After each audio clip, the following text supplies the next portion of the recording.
Selamat pagi, sahabat peternak sapi handal dari UD Handoyo, Blitar, Jawa Timur.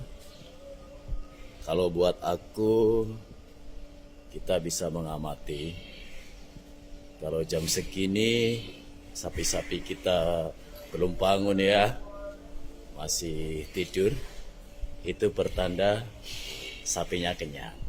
Enak kan? Simple. Itu sering aku amati. Jadi sapi-sapi yang masih pada tidur jam segini, insya Allah sapi-sapi kita kenyang. Kalau sapi kita kenyang, kemudian protein cukup, karbohidrat cukup, serta serat ataupun rumput cukup, perkembangannya insya Allah sesuai dengan apa yang kita harapkan.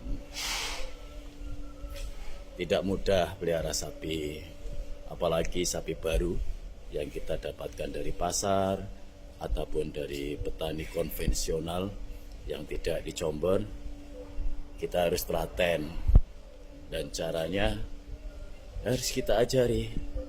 Kita harus sabar, itu kunci dari kesuksesan kita berternak.